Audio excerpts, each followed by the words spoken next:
Emma still remembered the first day she saw Willowbrook Creek.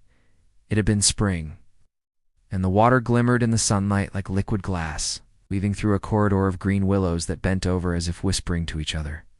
The creek wasn't wide or deep, but it was alive. Small fish darted beneath the surface, frogs croaked in the evenings, and dragonflies hovered like tiny helicopters above the shallows.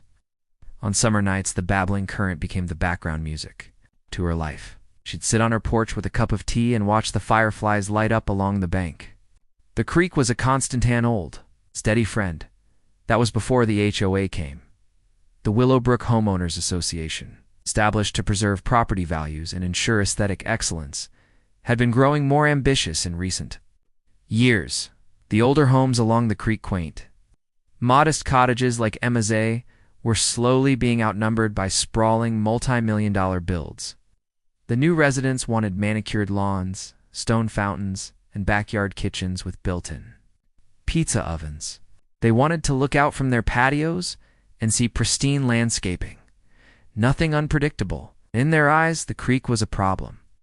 At one HOA meeting, the president, a man named Brad Whitmore, who wore polo shirts in winter, referred to it as an erosion risk and a liability.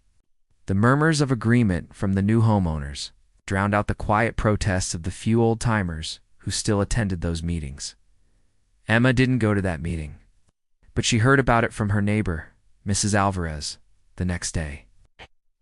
"Think it's an eyesore," Mrs. Alvarez said, clutching her floral robe. "An eyesore. It's like calling the moon a streetlight." They both laughed, but uneasily. Emma assumed the HOA would file it under one of those grand ideas that fizzles out once the paperwork gets complicated. She was wrong. The work began early on a Tuesday. Emma awoke to the growl of engines and the thud of heavy boots outside her bedroom window. When she looked out, she saw men in neon vests and hard hats standing on the bank of the creek, surveying it like engineers examining a crime scene. Cement mixers idled in the street. By the time she pulled on her coat and hurried, outside orange safety barriers had been set up, and a man with a clipboard told her she had to please stay clear for your own safety. "What are you doing?" she asked. "Channel stabilization project," the man replied, not looking up from his paperwork. That was the first time she heard the phrase channel stabilization. It sounded harmless, even helpful, but it was a euphemism. What it meant was that they were about to fill the creek with concrete. By midday, the machines roared into action. Steel forms went up along the edges, and wet cement poured into the space where the creek had flowed for generations. The willows were cut down to make room for the machinery. The fish, the frogs, the insects all vanished. The smell of wet cement filled the air, sharp and foreign, and the cheerful gurgle of water was replaced by the mechanical churn of mixer drums.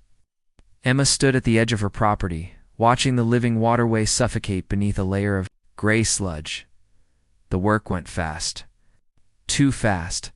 By sunset, the surface was smooth and flat, a dull scar where the creek had been. The water, robbed of its path, pooled awkwardly at the upstream end, as if confused about where to go. Some of it overflowed into the manicured lawns of the newest houses, soaking their imported turf and flower beds. The homeowners didn't notice yet. They were still congratulating themselves on solving the creek problem. But Emma, standing in the twilight, knew they had only traded one kind of problem for another. Nature, she thought, has a way of keeping receipts. It didn't take long for the trouble to begin. Within 2 weeks of the so-called channel stabilization, the first storm rolled in. At first, the rain was light, a steady patter on the roofs and driveways. But by evening it had thickened into a curtain of water that pelted the neighborhood without pause. In the past, storms like this had been nothing more than a pleasant backdrop for Emma Shea, would listen to the creek swelling and rushing, carrying the excess rainwater downstream. But now, without its natural channel, the water had no escape, collected in the shallow depression where the creek had once been, then began spreading outward into the yards of the new houses like a slow, determined tide. By midnight, the problem-free lawns had turned into shallow ponds. Decorative stone pathways disappeared beneath inches of brown water. The meticulously landscaped flower beds became muddy islands. Some homeowners thought it would pass quickly, but by morning, the water was still there, murky, stagnant. stagnant and carrying bits of floating mulch and grass clippings. Ducks appeared out of nowhere, paddling lazily in what had been Brad Whitmore's prized pudding green. The HOA held an emergency meeting in the clubhouse. Emma didn't attend, but she heard the shouting from her porch. Words like drainage plan, pumping system, and water damage insurance carried across the damp air. She imagined them arguing over who was responsible. Everyone trying to sound reasonable while secretly panicking about their basements. It turned out the water was getting into the basements, not all at once. At first it was just damp carpet. A faint musty smell, maybe a warped floorboard near the back door. But week by week, with each rainstorm, the damage worsened. The groundwater rose, seeping into foundation cracks, soaking insulation, and warping hardwood floors. Several of the new homeowners, still paying off their massive mortgages, were forced to bring in remediation companies who charged small fortunes to pump out the water and run industrial fans day and night. The fans droned on for weeks, their constant hum joining the chorus of croaking frogs that had returned to the new swamp. Meanwhile, Emma's cottage set, just high enough on the bank, remained untouched. The water never reached her foundation. She still had a clear view of the flooded lawns from her porch, and on sunny afternoons after a storm, the floodwater sparkled in the light like a small lake. It was almost beautiful, in an ironic sort of way. The HOA tried quick fixes.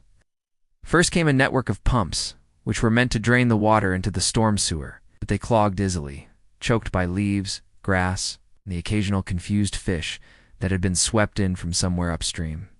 Next came an attempt to dig artificial trenches through some of the backyards. But this caused a new wave of complaints. Nobody wanted a ditch cutting through there. Entertainment space. The turning point came during a particularly heavy storm in early spring. The pumps failed completely, and by morning the entire lower section of the neighborhood was under more than a foot of water. Patio furniture floated against fences. A few brave souls waded out in rubber boots to check on their property, but others stayed inside, unwilling to admit that their million-dollar homes now had waterfront views, never paid for. Emma found herself feeling a strange mix of sympathy and grim satisfaction. She had tried to tell them nature wasn't a landscaping problem. Could solve with concrete? Now, every heavy cloud was a reminder of that truth. As she sat on her porch watching a pair of herons stalk through the shallows that had once been someone's lawn, she thought of the old creek, buried under that lifeless slab. It hadn't vanished at all, not really.